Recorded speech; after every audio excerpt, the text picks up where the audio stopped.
Olá, seja bem-vindo ao Saudavelmente, a Farmaconde ajuda a cuidar da sua saúde mental. Meu nome é Bruna Borges, sou psicóloga clínica, especialista em saúde mental e hoje vamos falar sobre ansiedade. Aqui recebemos áudios dos participantes falando um pouco sobre como eles vivem as suas emoções. E hoje, falando sobre ansiedade, temos a Hannah, em que mantemos então o sigilo e nomes fictícios para que essas pessoas não sejam identificadas. Eu acho que a primeira vez que eu senti ansiedade, notei os sinais de ansiedade em mim, foi no período pré-vestibular. Então, eu acho que pela falta de maturidade, até um pouco pela falta de apoio, da sociedade. Antes a gente não tinha um movimento tão grande para a saúde mental assim. Eu tive um pouco de dificuldade de lidar. Então, além do medo normal e comum, e da ansiedade, do medo desconhecido, comecei a notar alguns sinais, e sintomas no meu corpo da ansiedade. Então, palpitação, mão tremendo. E a fase passou e essa ansiedade passou junto com essa fase, Então, foram os primeiros sinais, o primeiro contato que eu tive com a ansiedade.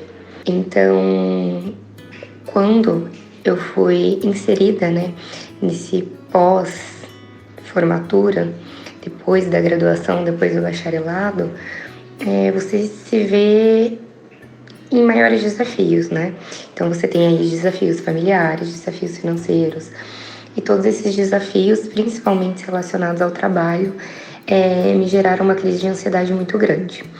Então, depois de adulta, o primeiro sinal que eu observei da ansiedade foi ela afetando o meu sono. Então, primeiramente, eu comecei a trocar o dia pela noite, ter dificuldade para dormir e ter muito mais dificuldade de acordar. E toda essa dificuldade no sono me inseriu num ciclo em que eu não dormia bem, e então eu não me desempenhava bem, eu não vivia num ambiente saudável, então convivi por muito tempo num ambiente tóxico que me ativavam alguns gatilhos.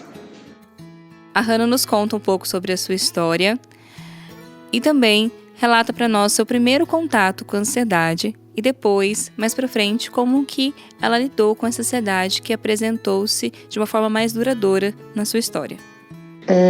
Durante esse processo, de ansiedade que eu passei no início da minha fase adulta, comecei a tomar ansiolítico, fiz o tratamento, medicamentoso, mas o que me ajudou muito também, que eu acho que além de identificar os sinais, que é muito importante, foi a meditação, o mindfulness, porque a ansiedade, a mente do ansioso, ela tá sempre à frente, ela nunca tá vivendo agora. Então, o mindfulness foi assim uma porta de saída dessa vida, É uma coisa que todos os dias em que eu me sinto ansiosa, eu tento voltar para as práticas de mindfulness, de meditação, para eu voltar no meu momento presente. Eu acho que estar aqui e agora pode parecer até clichê, a gente escuta essa frase, Você precisa estar aqui no agora, vivendo, sentindo as sensações do agora. E toda vez que eu me pego ansiosa, eu tento voltar para minha âncora, que é a respiração, para entender um pouco mais do meu dia. Então, no meu tratamento terapêutico, eu procuro trazer as situações desafiadoras, as situações que saem do meu controle, que desafiam o meu psicológico e o meu emocional, e trazendo isso para minha terapeuta, juntas a gente consegue pensar de uma nova forma, pensar numa nova saída, numa nova estratégia. A Hannah nos traz questões extremamente importantes, que são sintomas iniciais de ansiedade, que ela afeta o nosso sono, como ela nos relata, trocando o dia pela noite, dificuldades para dormir. Também ambientes que mantêm a nossa ansiedade muito elevada, como ambientes tóxicos, Sejam com familiares, relacionamentos de um modo geral que temos, Que nos geram gatilhos de ansiedade, dificultam a nossa concentração e ativa muito a autocobrança. Hannah nos traz essa autocobrança muito presente e exacerbada e o seu perfeccionismo muito presente, característica da sua personalidade, mas que aumenta muito a sua ansiedade e a sua cobrança, ainda mais no que diz respeito ao mercado de trabalho. A Hannah nos conta em seu áudio um esquema que mantém a sua ansiedade, em que ela, ao longo do seu processo de terapia, ela percebe que ela tem muita dificuldade em se concentrar por estar ansiosa, ela acaba desempenhando mal as suas atividades, as suas funções. Isso lhe gera muita ansiedade por medo de não ser uma boa profissional, de não conseguir chegar profissionalmente aonde ela deseja e sonha. E isso faz com que ela durma mal, porque ela fica muito ansiosa ao longo do dia. Ela dormindo mal, não consegue se concentrar e assim ela mantém esse esquema. E esse esquema mantenedor, que nós chamamos dentro da psicologia, é algo que precisamos observar, porque a ansiedade ela acaba nos mantendo sempre com ela. E quando eu não percebo a forma como ela me mantém, eu não consigo quebrar esse ciclo. A Hannah irá nos contar agora um pouco sobre o seu tratamento. O que ela fez para lidar melhor com essa ansiedade? As duas coisas que eu aconselho para todo mundo, eu brinco que eu evangelizo as pessoas a terapia. Então, a sociedade está muito ansiosa e a ansiedade não tratada, ela vai gerando, né, síndrome do pânico, enfim. Eu tive alguns gatilhos, então, alguns gatilhos iniciais me trouxeram aí uma fobia social de início. E eu acho que o autoconhecimento, né, pode parecer muito clichê, mas quando você começa a se conhecer, sabe, entender o que te tira do seu eixo, o que te tira do seu estado normal, o que faz, né? Você conhecer seus sentimentos, seu corpo, sua respiração, tudo isso deixa tudo mais fácil de identificar quando você se sente numa situação depressiva, né? Porque a gente, mesmo não tendo depressão, a gente tem situações que se sente depressivo e também ansioso. Então eu acho que a busca, né, de se conhecer, de saber o que te estressa, quais são seus valores, o que te tira, né, daquele estado de saúde mental, faz com que a gente saiba lidar melhor com as coisas. A Hannah traz dicas de ouro e que pode ser muito importante também no seu processo, que foi extremamente necessário no processo dela também de tratamento. Com a maneira que a ansiedade da Hannah estava elevada, ela já procurou um profissional e o psiquiatra já iniciou uma medicação que ajudou para que ela conseguisse manter a sua ansiedade um pouco mais equilibrada. Junto disso, também Hannah comenta sobre o tratamento da sua terapia, que ajudou muito ela a lidar com as situações desafiadoras, porque a medicação ela vem para ajudar a controlar a ansiedade, mas não a lidar. A terapia tem esse papel essencial de te ajudar a lidar com essa ansiedade. E algo muito importante também que a Hannah nos traz, que deu muito certo para ela e que trabalhamos em terapia, é o Mindfulness. O Mindfulness é uma técnica de meditação que ela é comprovada cientificamente da sua eficácia, por isso nós usamos ela dentro da psicologia. O Mindfulness tem como conceito de trazer para o momento do aqui e agora, viver o momento presente, algo que um ansioso tem muita dificuldade de vivenciar. Então é como se a gente resgatasse a sua mente que estivesse lá na frente para ela viver o momento presente.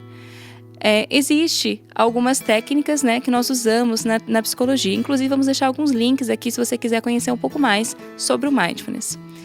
Mas uma técnica que eu acho essencial para trazer aqui para vocês seria a técnica que eu brinco que ela cabe numa mão, que dá para você usar sempre, que é a 4-3-5. Você vai inspirar seu ar por 4 segundos, segurar em 3 e soltar em 5. Você faz essa técnica por 1 minuto. Por que isso dá certo? Porque isso manda sinais para o seu corpo de que está tudo bem. Porque quando estamos ansiosos, nosso corpo ele recebe sinais de que estamos em perigo. Porque a definição de ansiedade é medo. Então, se a gente está com medo, nosso corpo se prepara para lutar ou para fugir do perigo iminente. Então, se eu começo a fazer essa respiração, eu controlo o meu batimento cardíaco e mando sinais para o meu corpo de que está tudo bem, que ele pode se acalmar. Eu não preciso sair correndo, eu não preciso lutar, eu não preciso bater em nada. Eu posso me acalmar. Porque essa energia acumulada que a ansiedade nos traz faz com que gere muitas vezes a crise de ansiedade, que é a forma que o nosso corpo encontra de colocar para fora toda essa energia que foi acumulada nesse momento de ansiedade. Então, a ansiedade, como eu disse, nada mais é do que medo. E se eu percebo em mim uma ansiedade, uma das primeiras coisas que é extremamente importante percebermos é do que você tem medo. Qual medo te move hoje e mantém a sua ansiedade? Por exemplo, a Hannah, no seu áudio, ela nos conta que o seu medo era de não ser uma boa profissional, de não ser reconhecida no mercado de trabalho, de não conseguir até mesmo ganhar aquilo que ela acha como merecimento de todo o esforço dela, de todo o seu trabalho. Isso é um medo.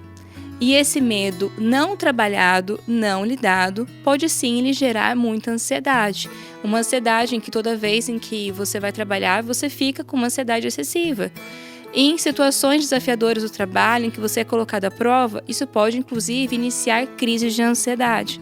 Então é importante, para que você consiga trabalhar e tratar melhor sua ansiedade, você identificar quais são os seus medos hoje. Por que que você tem tanto medo em relação ao futuro? Por que que é tão difícil para você pensar no futuro e tão assustador? Enquanto você não identificar esses medos, dificilmente você vai conseguir trabalhar sua ansiedade. As crises, elas vêm em decorrência dessa ansiedade acumulada.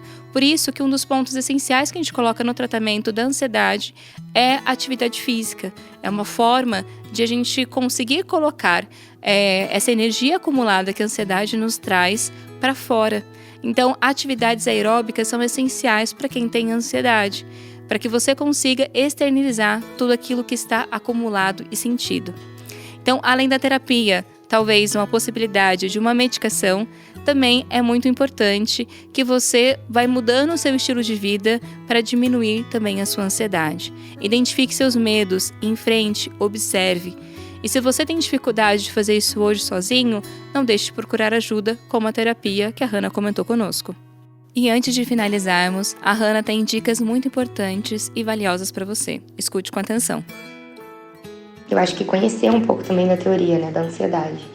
Então, eu sempre fiz terapia, eu entendo que todo mundo tem ansiedade, né? É um estado natural, é uma coisa do nosso corpo, tá ligado ao medo, à nossa segurança. Então, saber o que é a ansiedade, saber entender o que tá normal naquela situação. Poxa, nessa situação é normal eu me sentir triste. Nessa situação é normal eu sentir medo.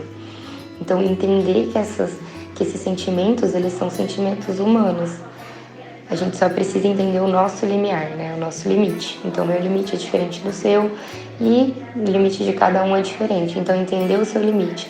Saber em que situação aquilo se torna patológico para você, prejudicial, seja nas suas relações, seja no seu emprego ou nos seus objetivos de vida, né, na escola, enfim. Eu acho que isso é essencial. E a Hannah nos traz essa dica muito valiosa, a importância do autoconhecimento, porque ela vai nos ajudar a identificar quais são os nossos medos. Sem identificar os medos, a gente não consegue trabalhar a ansiedade, como eu disse anteriormente.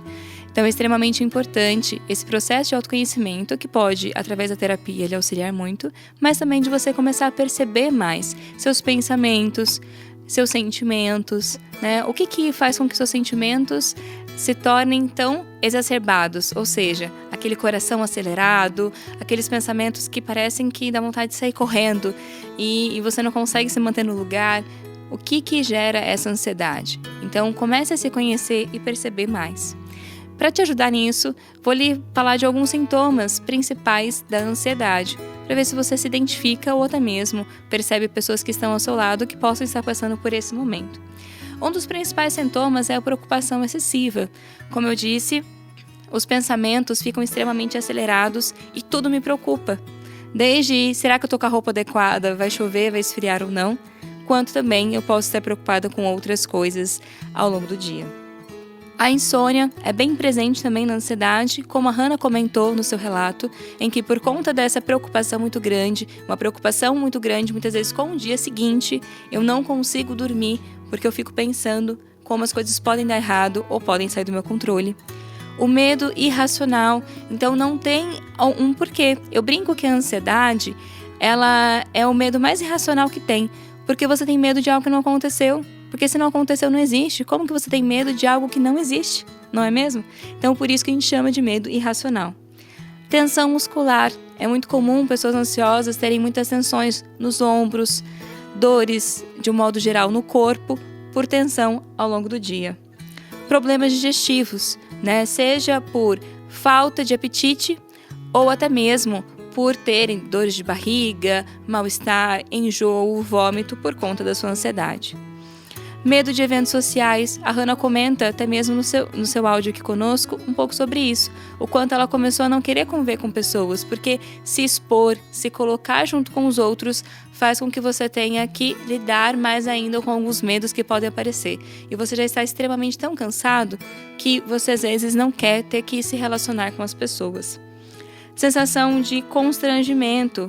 Por conta que a ansiedade ela te toma e você tem medo de que as pessoas percebam do que elas vão achar de você, do que elas vão comentar. Então, esse constrangimento também aumenta mais ainda o medo dos eventos sociais. A crise de pânico, né? E que nós podemos logo mais trazer para vocês um podcast falando só sobre a crise de pânico, abordando um pouco mais sobre isso. Mas a crise de pânico nada mais é um momento em que eu me coloco ali em pânico completo, porque eu tenho certeza de que algo ruim está acontecendo comigo. No momento de uma crise de ansiedade, a crise de pânico pode vir acompanhado quando eu tenho uma certeza de que eu estou infartando, porque o meu coração está tão acelerado que eu tenho certeza que eu vou morrer naquele momento. Flashbacks, eu começo a lembrar de situações constrangedoras e difíceis que eu vivi, e isso já começa a me gerar muita ansiedade, como se eu fosse vivê-las de novo naquele momento. O perfeccionismo, em que a Hannah também comenta aqui conosco, o quanto eu quero tudo muito certo, muito perfeito e eu vou tentando controlar tudo. Só que nós somos seres humanos, como seres humanos nós somos perfeitos, então as coisas irão sair do nosso controle. E aí a gente vai tentando controlar demais e isso vai se tornando impossível. Comportamentos compulsivos. E muitas vezes no ansioso a gente vê o comportamento compulsivo, principalmente alimentar. Mas também podemos ver alguns comportamentos compulsivos, como de limpeza, de organização, de ordem, né? Entre outros. E ataques de dúvida, em que eu começo a questionar tudo. Parece que tudo que eu conquistei até hoje não tem motivo, não tem porquê. A vida vai perdendo um pouco de significado. Então, não vou entendendo o porquê que eu estou trabalhando tanto, o porquê que eu estou fazendo tantas coisas. Aquelas coisas começam a gerar dúvidas em tudo, porque parece tudo questionador demais.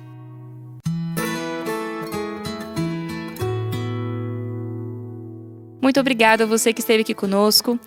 Nos colocamos aqui disponíveis caso você queira contar para nós um pouco da sua história e participar conosco do podcast. Nos procure nas redes sociais. E se você, escutando esse áudio, ficou um pouco ansioso, apreensivo ou até mesmo precisa de ajuda neste momento, não deixe de ligar para o CVV, que é um conselho para a vida em que eles podem te ajudar e te auxiliar e te guiar neste momento de uma forma mais precisa e individual. O número do CVV é 188 e a ligação é gratuita. Obrigada e até a próxima.